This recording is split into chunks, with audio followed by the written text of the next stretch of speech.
नमस्कार, प्रदेश के चर्चा डिबेट शो आज के फाइट में आप सभी का स्वागत। मैं हूं आपके साथ हेमंत कुमार।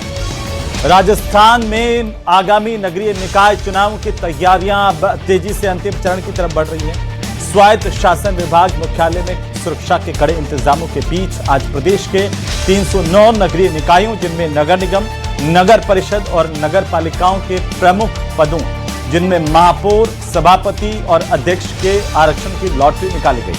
साथ ही जिला प्रमुखों पर भी आरक्षण की लॉटरी के बाद अब तस्वीर करीब करीब साफ हो गई। लेकिन ओबीसी आरक्षण को लेकर कांग्रेस ने सरकार पर कई आरोप लगाए हैं। आखिर आरक्षण को लेकर के उठ रही इन आशंकाओं के मायने क्या हैं, आज इसी पर चर्चा करेंगे। पहले रिपोर्ट।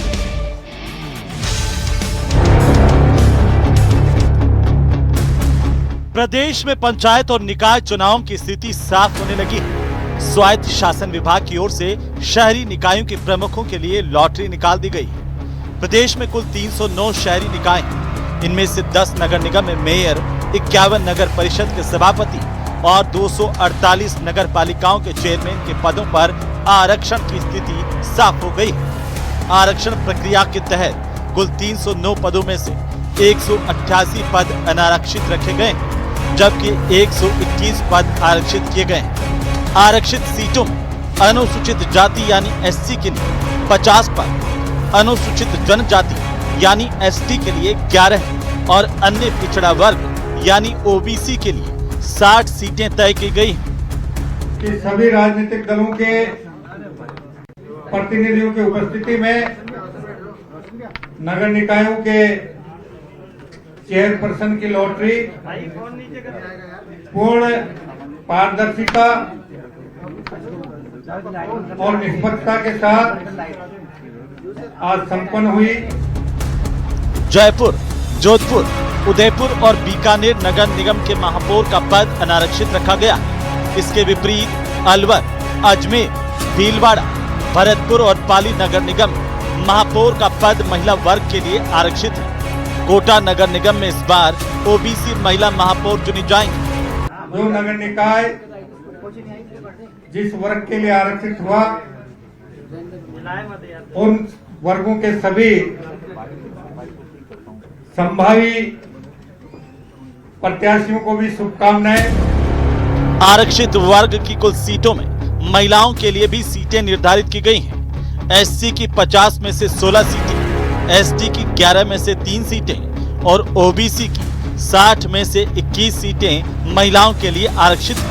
वहीं अनारक्षित 188 सीटों में से 62 सीटें सामान्य महिला वर्ग के लिए रखी गई हैं। कांग्रेस ने ओबीसी आरक्षण को लेकर आपत्ति जताई है। पीसीसी चीफ गोविंद सिंह डोटासरा ने कहा कि नगरीय निकायों और पंचायतों के आंकड़ों में काफी फर्क है। ग्रामीण क्षेत्र में एक जिले में एक जिला परिषद है और उसमें जितनी पंचायत समिति हैं उनकी पॉपुलेशन बराबर आनी चाहिए, एक का भी फर्क नहीं आना चाहिए। उनमें काफी अंतर है। निकायों के लिए निकाली गई लॉटरी के बाद शहरी सरकार के लिए संग्राम तेज होगा। टिकट के दावेदारों की स्थिति साफ होगी। बीजेपी और कांग्रेस दोनों इन पर जीत का दावा कर रहे हैं, लेकिन कौन किससे फायदा लेगा और किसकी जीत होगी, ये आने वाला वक्त तय करेगा। आज की फाइट में इसी मुद्दे पर करेंगे प्रदेश की सबसे बड़ी चर्चा।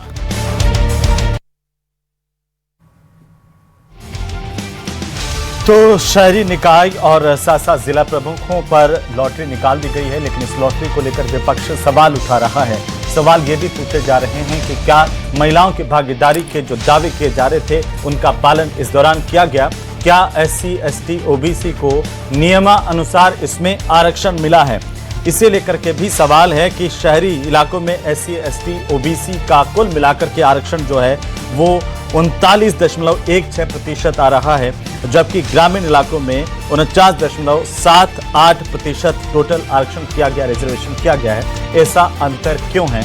और साथ ही साथ जो सरकार कर रही है कि पूरी पारदर्शिता के साथ, निष्पक्षता के साथ लॉटरी निकाली गई है, उस पर भी बात करेंगे, चर्चा करेंगे। लेकिन पहले आज के सवालों पर एक नजर डालते हैं। और पहला सवाल इस बात को लेकर के कि शहरी सरकार की लॉटरी तो निकल गई, लेकिन इस लॉटरी में किसकी लॉटरी है, किसके आखिरकार फायदे का सौदा है, किसके नुकसान का है? हार जीत और फायदे नुकसान के सौदों के इतर इसे कैसे देखा जाए, राजनीतिक तराजू पर इसे कैसे तोला जाए, इस पर भी बात करेंगे।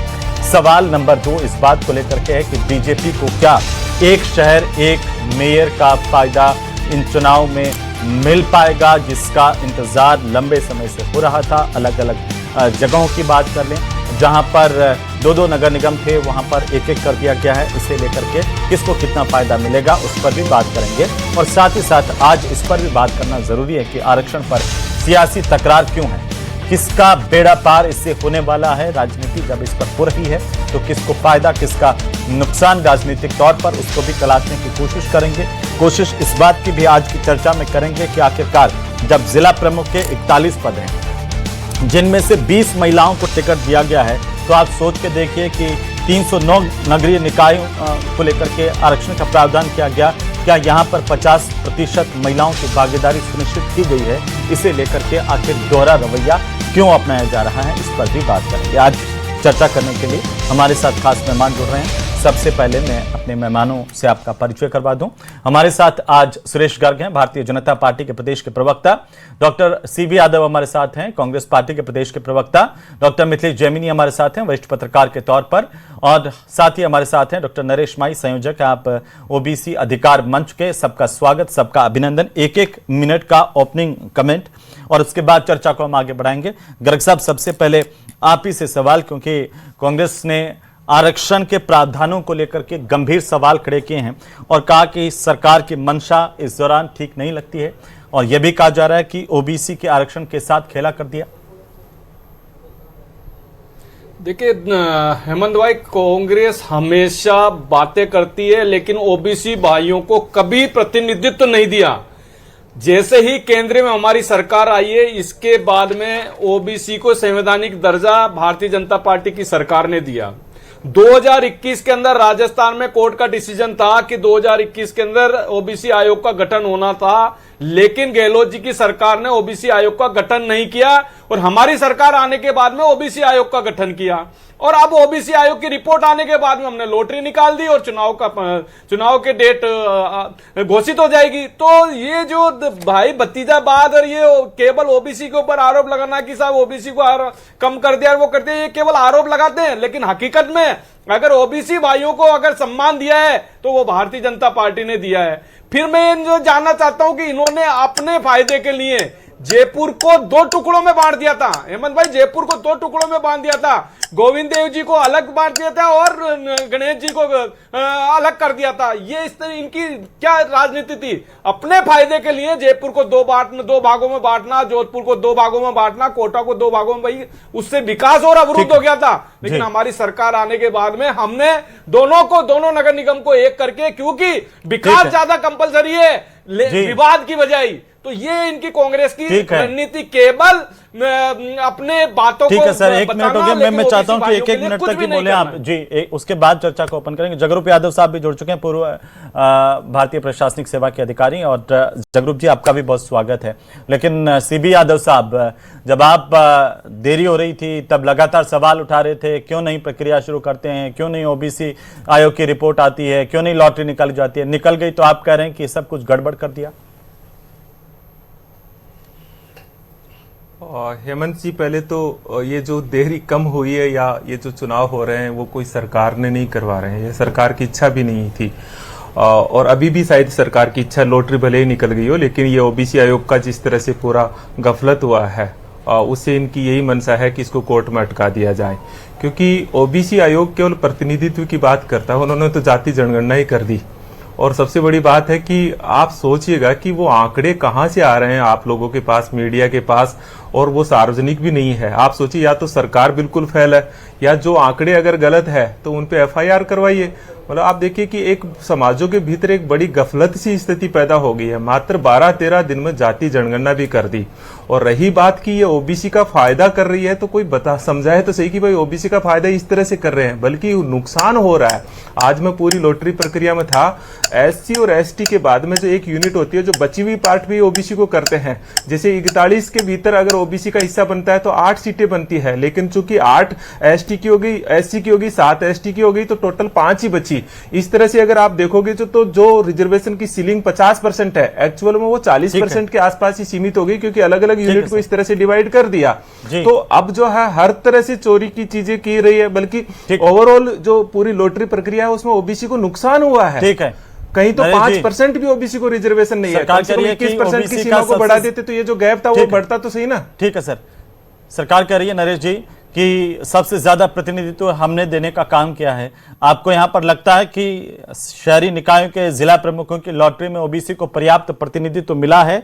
और जो विपक्ष के आरोप लग रहे हैं उनको भी कैसे देख रहे हैं आप? 1 मिनट में बताइए सर।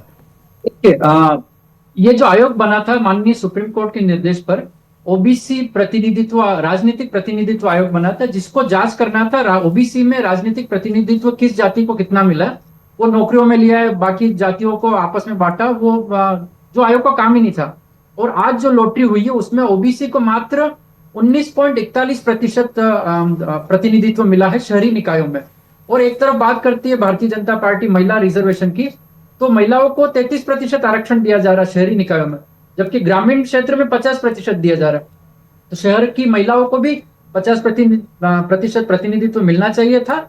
और ओबीसी को मैं समझता हूं जो 40, 50, 53, 55% जनसंख्या के जो आंकड़े लीक हो रहे थे वो बिल्कुल ही कहां से हो रहे थे, और ओबीसी के साथ बिल्कुल कुटाराघात हुआ है और 19.41% मिला है, जो हमने सपने में भी नहीं सोचा था। लेकिन डर जरूर था मुझे भी कि ओबीसी के साथ कुछ गलत होगा, और वास्तव में ये चीज गलत निकल कर आई है। तो मुझे डर है कि भविष्य में ओबीसी का आरक्षण और कम होता जाएगा और ओबीसी वर्ग बिल्कुल पिछले पायदान पर आ जाएगा। जी जगरूप जी, 2 सवाल निकल करके आ रहे हैं। वो ये है कि एक तो ओबीसी के साथ में वाकई क्या अन्याय हुआ है इन आंकड़ों के बाद में, और दूसरा जो बीजेपी महिला प्रतिनिधित्व की बात करती है, राष्ट्रीय स्तर पर भी बिल लाने को लेकर के महिला वंदन जैसी बातें की गई, वो यहाँ पर पालन होता हुआ आपको दिख रहा है सर? कैसे देख रहे हैं आप इस पूरी प्रक्रिया में?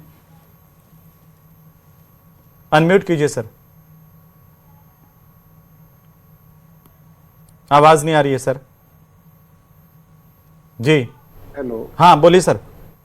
सर्वप्रथम तो मैं ये कहना चाहूंगा कि जो ओबीसी के आंकड़े हैं आयोग के, वो राजधारा ऐप से लिए हैं। और आप, ये बहुत आश्चर्यजनक बात है कि ओबीसी के 9% जनसंख्या घट गई, जो 2019 में हुई थी 52% जिसकी जनसंख्या थी, वो अब घट के 43% होगी।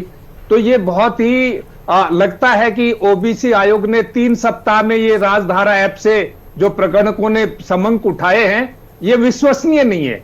इससे डेफिनेटली ओबीसी के वर्गों का जो प्रतिनिधित्व है वो कम होगा, पूर्व की तुलना में कम होगा, ये असंदिग्ध बात है। और रही बात महिलाओं का जो आपने पूछा, तो ये बात सही है कि ग्रामीण निकायों में 50% महिलाओं को आरक्षण है, लेकिन शहरी निकायों में 33% क्यों देते हैं, इसका कोई जस्टिफिकेशन नहीं है।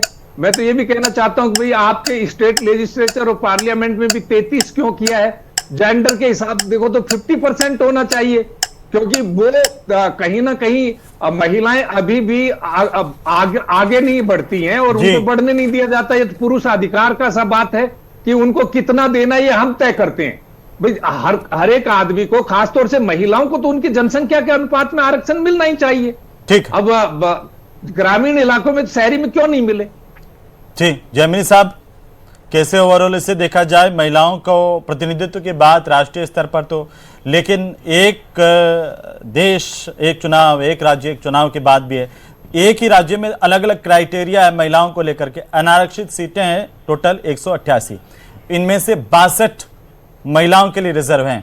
होती कितनी है वो आप जानते हैं? क्या यहाँ पर भी 50% है? कहीं पर भी, किसी भी, चाहे आप ओबीसी के अंदर देख लीजिए, एससी में, एसटी में, इस तरह से देख लीजिए। और दूसरी बात है, विपक्ष कह रहा है कि सरकार चुनाव नहीं कराना चाहती, इसलिए गड़बड़ झलक क्या है कि ये कोर्ट में जाएगा मामला, अटक जाए। बोलिए सर। देखिए, ऐसा कोई उम्मीद नहीं है कि कोर्ट में जाएगा। सबसे इंपॉर्टेंट चीज यह है कि जो महिला रिजर्वेशन की बात है, 33% के बाद भी आज महिलाएं आसमान में जा रही, चांद पर पहुंच चुकी है, तो वो पुरुषों की सीट पर भी लड़ सकती है, उनको कोई रोक नहीं है। इसलिए आरक्षण, महिला आरक्षण की बात तो बेमानी सी है। अब महिलाएं आर्मी से लेकर, हमने देखा ऑपरेशन सिंदूर से लेकर, महिलाएं बहुत आगे जा चुकी। और जो एक इम्पोर्टेंट है इसमें, आरक्षण की सर एक बार आपने अपने टाइम बोलना सर, एक मिनट सबसे उनका important चीज है, उनको नहीं टोकते हैं हम जी। जो सबसे इंपॉर्टेंट चीज है पॉलिटिकली, वो एक इंपॉर्टेंट चीज ये है कि कहा जा रहा है रोटेशन से लिया गया है, एक प्रक्रिया के तहत लिया गया है। पहले 33 में 5 थी ओबीसी की, अब 41 में 5 रही, तो एक प्रक्रिया है उसके तहत किया गया है जिला प्रमुखों के लिए। जो एक सबसे राजनीतिक फायदे की बात है कि कोटा में कहीं न कहीं नरेश मीणा ने जो कहा था कि 4 सेठों को अंदर बिठाऊंगा, उसका असर दिखा। वहां ओबीसी महिला को लिया गया क्योंकि धाकड़ कम्युनिटी, गुर्जर मीणा कम्युनिटी एक साथ होती जा रही, उसको बैलेंस करने के लिए। और जो सबसे लिए कांग्रेस के लिए एक चिंता का विषय है कि कांग्रेस में पूर्व विधायक और वर्तमान विधायकों के साथ साथ गोविंद सिंह डोटासरा जी ने अपने आदमी उतार रखे मार्डो में, क्योंकि वो चाहते हैं कि मैं हट जाऊं, उसके बाद मेरी भी कांग्रेस बन जाए, जैसे कांग्रेस अशोक है। लेकिन वो भूल जाते हैं कि वो कांग्रेस अशोक अब ज्यादा दिन नहीं चलती, वैसे ही कांग्रेस डोटासरा बनाने की तैयारी चल रही है। वो अपने टिकट देंगे, इस पर तैयारी करने की तैयारी चल रही है कांग्रेस। सर जैमिनी साहब जैसे कह रहे हैं, नहीं कर रहे हैं, गर्ग साहब ही नहीं आपको गर्ग साहब जैमिनी साहब जैसे कह रहे हैं, उससे तो ना नारी शक्ति वंदन की जरूरत है, महिलाएं तो वैसे ही जा रही है, तो आप क्यों इतनी रैलियां निकालना महिलाओं के नाम पर? जरूरत नहीं है, जरूरत ही नहीं है। नहीं देखिए, हमने तो संसद के अंदर नारी शक्ति वंदन लाया है और उसको पास कराया है। तो शहर में क्या हो गया? बिल लाना था लेकिन कांग्रेस उसका विरोध कर रही है। नहीं तो देखो 33% नारी शक्ति वंदन, 33% रिजर्वेशन की बात हुई थी, हमने रिजर्वेशन दिया है। हमें देखिए, लेकिन आप तो पहले कह रहे थे जब ये बिल लाया गया तब कह रहे थे कि देश में महिलाओं की भागीदारी 50% हम सुनिश्चित करते हैं। हाँ तो दे रहे हैं तो देखो रिजर्वेशन अलग चीज है, महिलाओं को सीटें देना अलग चीज है। हमने तो राजस्थान में दिए ना सीट, राजस्थान में दिए ना, जयपुर को महिला को सांसद दिया है ना, दिल्ली के अंदर मुख्यमंत्री बनाया ना हमने, महिला मुख्यमंत्री बनाया ना। कांग्रेस से पूछ लीजिए, 4 राज्यों में इनकी सरकार है, कहां पे मुख्यमंत्री है? कहां कांग्रेस से पूछ लीजिए कि इनके कहां कौन से राज्य में मुख्यमंत्री है, महिला मुख्यमंत्री है? हमने तो ओबीसी महिला आज जो महिलाओं की भागीदारी आप निकाल लीजिए, 50% कितनी होती है? 94 होती है सर। आपने सिर्फ 62 महिलाओं के लिए हेमंत भाई मैं ये कह रहा हूं कि महिलाओं के लिए कोई रोक नहीं है। इसके बावजूद भी जयपुर की सीट कोई रिजर्व तो नहीं थी ना, फिर भी हमने दिया ना महिला सांसद, दी ना महिला सांसद। तो भारतीय जनता पार्टी तो जहां पर नगर निगम में महिला भाइयों के लिए, सबके लिए पर आप महिलाओं को भागीदारी देंगे, टिकट देंगे। लेकिन मैं ये कह रहा हूं कि सबसे बड़ी बात यह है कि कांग्रेस केवल बातें करती है। ठीक है सर एक और सवाल है सर एक और सवाल है। 309 निकाय जिसमें से एससी के खाते में 50 सीट है, यानी कि 16.18%, एसटी के खाते में 11 सीट है, 3.5%, ओबीसी के खाते में 60 सीट है, इस हिसाब से 19.41% का रिजर्वेशन होता है। सर ऐसा क्यों हुआ सर? और ये पूरा का पूरा अगर आंकड़ा हम देखें तो 39% करीब आरक्षण ही होता है सर। हेमंत भाई 50 फिर 10% का गैप कहां रह गया? चलो एक चीज बताओ, अभी जिला परिषद के अंदर 50% महिलाओं को दिया ना। तो मैं ये कह रहा हूं, यही जब एक राज्य एक देश है, एक राज्य एक चुनाव की बात कर रहे हैं, तो महिलाओं को लेकर डबल क्राइटेरिया क्यों है? हम देंगे एक राज्य एक चुनाव, ये हम प्रतिबद्ध है इसके लिए। तो ये एक ही राज्य में महिलाओं के लिए अलग अलग बचाने के लिए प्रतिबद्ध है, हम अलग अलग सीट बचाने के। देखिए मैं कह रहा हूं जी हेमंत भाई, हमारे यहाँ पे किसी महिलाओं के लिए रोक नहीं है। जनरल सीट पे भी महिला आ सकती है। नहीं रोक तो कहीं नहीं है सर। भी आ सकती है भाई, आपके यहाँ क्या? जगरूप जी क्या करें? कितनी महिलाओं जगरूप जी क्या करें? टिकट दे दिए? देखिए महिलाओं को टिकट दे दिए? हेमंत जी इस बात को समझिए जी, 200 विधानसभा में कहीं पे भी कोई भी महिला लड़ सकती है, लेकिन कितनी आती है? 545 का लोकसभा है, राज्यसभा 250 की है, उनमें से महिलाओं की भागीदारी कितनी है? रोक तो कहीं पे भी नहीं है, इसीलिए उनको आरक्षण की जरूरत नहीं है। सामान्य सीटों तो नहीं आ पाती, क्योंकि राजनीतिक पार्टियां उनको टिकट नहीं देती। तो जब 50% अगर महिला मुख्यमंत्री कांग्रेस की हो तो बता दीजिए। 4 राज्यों में आपकी सरकार है ना, 5 राज्यों में कहीं पे महिला मुख्यमंत्री बता दीजिए। हमारी तो दिल्ली के अंदर महिला मुख्यमंत्री है, तो महिलाओं को अगर असल में प्रतिनिधित्व दे रही है तो वो भारतीय जनता पार्टी दे रही है।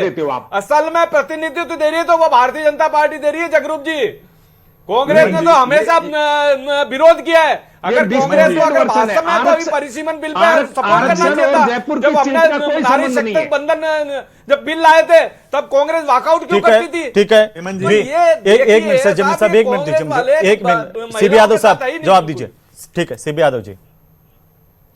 तो बस मैं यही चाहूंगा, गर्ग साहब को सुना, गर्ग साहब डिबेट की गरिमा को मेंटेन रखते हुए बीच में ना बोले। भारतीय जनता पार्टी ने एक भी आरक्षण दिया हो, ये 33% आरक्षण पंचायती राज और नगरीय निकायों में संविधान में दिया था कांग्रेस पार्टी ने, नंबर 1। इसको 50% किया था कांग्रेस पार्टी ने।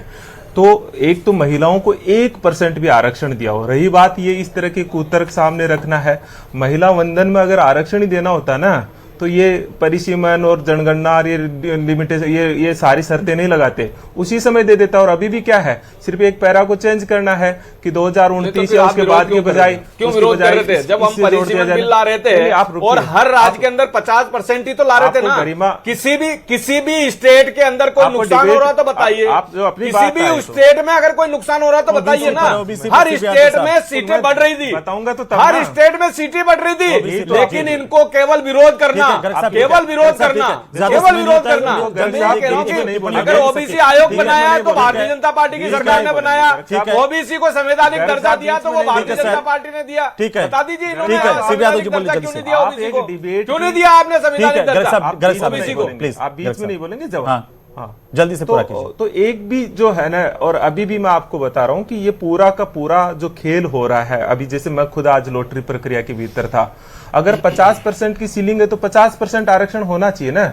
ये 39% पे क्यों अटक गया? किसको नुकसान हुआ है? इस तरह से प्रक्रिया को अपनाया गया, मतलब आपके पास एक ऑप्शन था इस समय, भाई जहां पे मान लीजिए कि SC ST की पॉपुलेशन कम है तो बाकी 50% सीलिंग तक ओबीसी आ जाती, लेकिन वो नहीं किया गया। शहरी निकायों में 50% रिजर्वेशन नुकसान किसको हुआ? विकल्प था, वो नहीं दिया। नुकसान सामाजिक न्याय की प्रक्रिया को हुआ है, जो भारतीय जनता पार्टी की पूरी प्रक्रिया में। और सबसे बड़ी बात जो जगरूप जी उठा रहे हैं, ओबीसी का जो एक क्लेम था ना 52% का, वो क्लेम ही उन्होंने ओबीसी आयोग बना के खत्म कर दिया। आप सोचिए 10% उनकी जनसंख्या खत्म हो जाएगी ओबीसी। इससे ज्यादा तो क्या घपला होगा ओबीसी के साथ? उनका क्लेम और जातियों का आपस में लड़ा दिया और फिर भी कह रहे हैं ओबीसी का कल्याण करते हैं। डेटा का कोई वैज्ञानिक आधार नहीं बता रहे। देखिए ये बड़ा गंभीर आरोप है कि आप जब कोई साइंटिफिक डेटा नहीं है। हालात ये है, सबको अभी सरकार कह रही है निष्पक्षता के साथ में, लेकिन जब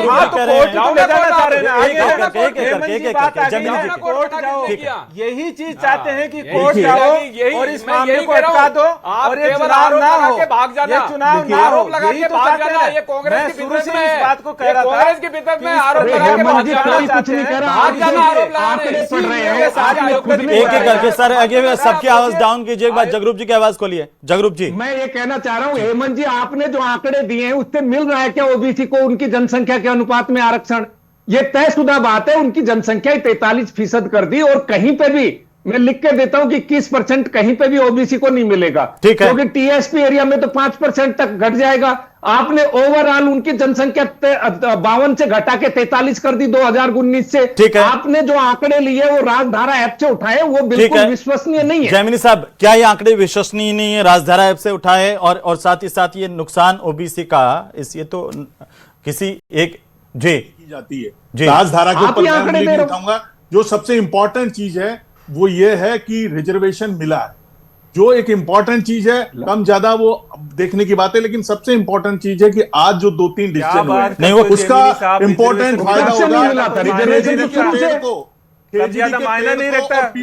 क्या बात कर दिया ये जो नहीं, अगर वो ये कह रहे हैं कि 52% से घटा करके ओबीसी की संख्या 43% कर दी, जनसंख्या तो बढ़ रही है ना, खत्म कर दिया। इस आंकड़े के आने से ये भी तय हो गया, पूरी बहस को ही मोड़ दिया अलग दिशा के भीतर। जो 8% हिस्सेदारी है, 23% उनकी 23,000 राजनीतिक जो आंकड़ों की छोटी जाति है, वो जो छोटी जाति है, वंचित ओबीसी और लाभार्थी ओबीसी में खड़े होते हो, कम से कम पत्रकार होकर के कम से कम इस बात का तो राजस्थान में तरीका क्या है, कौन मलाई खा रहा था और किसका आस्था के आधार पे आंकड़े चलते हैं। राजस्थान में पहली बार लोगों को पता लगा कि वंचित ओबीसी कौन सी है। ठीक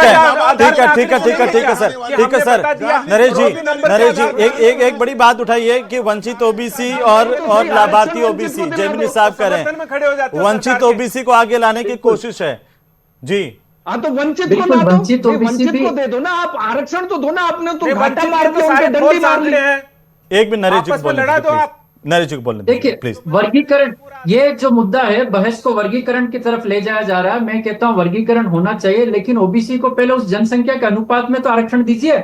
आपने 52 जातियों के लिए 1992 में 21% आरक्षण किया, आज 92 जातियां, उनके लिए भी 21% आरक्षण है। और आप देखिए जो लॉटरी हो रही है उसमें 21% से भी घटाकर हमको कहां लाकर खड़ा कर दिया गया। अशोक जैन ओबीसी आयोग के जो सेक्रेटरी हैं, उन्होंने ये कहा कि ये आंकड़े अनुमानित थे और यह बात हमने पहले ही कही थी। तो जब सेक्रेटरी जो आयोग के हैं वो खुद कह रहे हैं कि ये आंकड़े अनुमानित है, तो अनुमानित आंकड़ों के साथ ओबीसी के साथ खिलवाड़ क्यों किया जा रहा है? सबसे पहले आंकड़ों को गांव-गांव जहां से आंकड़े इकट्ठे किए वहां पर सार्वजनिक करें और पब्लिक डोमेन में इसको रखें, और जिसे आपत्ति हो आंकड़ों पे आपत्ति दर्ज कराएं और उन आंकड़ों पे आपत्ति की सुनवाई की जाए। अब इसका इलाज क्या है फिर? अब तो लॉटरी निकल गई, अब क्या इलाज है? इलाज ये चुनाव अब तो राजनीतिक दल, अब राजनीतिक दलों के ऊपर है सर। कांग्रेस और भाजपा अपने हिस्से में से टिकट 85% साफ कर देगी। वो तो आप लोग गर्ग साहब पूरा का पूरा देखना, ठीक है गर्ग साहब, ओबीसी को तय करना है कि उनकी 9% जनसंख्या कम की है। आप आज मैं कह रहा हूँ इस डिबेट के माध्यम से गर्ग साहब एक सवाल है मेरा, एक सवाल इन्होंने बहुत महत्वपूर्ण सवाल उठाया कि जब जातियां ओबीसी में 52 थी तब 21% आरक्षण था। गर्ग साहब ठीक है, आरोप लगा देना आप, फिर और कोई है ही नहीं है। ये फॉर्मूला कहां से आया सर? गर्ग साहब वोट चोरी का आरोप नहीं लगाए, नहीं ज्यादा दिन नहीं टिकने वाला है। अरे वोट चोरी का आरोप लगाओगे आप, वोट चोरी का आरोप लगाओगे आप, शकल देख लो और आपके नेता ही लगाएंगे। सुनिए ना प्लीज, सीबी यादव जी वो आप ही का जवाब दे रहे हैं। सीबी यादव जी अभी आप प्लीज जाग जाएगी, ओबीसी वर्ग जाग जाएगा। सीबी यादव जी ओबीसी वर्ग को जाग जाना चाहिए। ओबीसी भाइयों को हम कह रहे हैं, पूछना ओबीसी भाइयों को ओबीसी आयोग, ये इन भाइयों का 43% क्यों हो गया सर? जवाब लेना चाहिए आज। ये भाई ये पूछ रहे हैं भाई हमारा 43% कैसे हो गया, घट क्या गया? पॉपुलेशन को 9 से 10% कम कर दिया। 10 साल तक केंद्र में आपकी सरकार क्लेम को खत्म कर दिया। 10 साल तक केंद्र में आपकी और सरकार मुझे थी, लगता क्यों है नहीं कि दिया आज आपने संवैधानिक ओबीसी को इस दर्जा? मामले में क्यों नहीं दिया सरकार से कांग्रेस ने? जवाब मांगना हमारी चाहिए। सरकार आने के बाद दिया किस तरह से ये आंकड़े सार्वजनिक करके उनको आपस में गुमराह कर रहे हो? केवल बातें करती है, काम कुछ भारतीय जातियों जनता को पार्टी की सरकार आंकड़े करती है। बढ़ाना, जबकि दिखाना, सरकार आती है भारतीय जनता राजनीतिक पार्टी की, प्रतिनिधित्व की ओबीसी बात की, भाइयों को जाति प्रतिनिधित्व जनगणना के देना तो आंकड़े वो भारतीय प्रकाशित जनता कर पार्टी की दिए। सरकार देती है। पूरे समाज में एक भ्रम का स्थिति, पूरे समाज में तो आपकी आदत है। नहीं ये आंकड़े आपकी आदत है। ठीक है, चलिए बहुत शुक्रिया चर्चा में शामिल होने के लिए आप सभी का। कुल मिलाकर के ये सवाल उठाए जा रहे हैं कि आखिर ओबीसी की जनसंख्या कम कैसे हुई, और बीच बीच में ये सवाल भी उठ रहे हैं कि ये सब जिनके साथ अन्याय हुआ है वो कोर्ट का रुख करेंगे। क्या वाकई ओबीसी की जातियां कोर्ट में जाएंगी? कोई सामाजिक संगठन कोर्ट में जाएगा? आगे क्या होगा? लेकिन फिलहाल स्थिति साफ है कि लॉटरी निकल गई है। चुनाव की राह पर लगातार तेजी से समय दौड़ रहा है और चुनाव में जनता किसे चुनेगी ये जनता पर निर्भर है।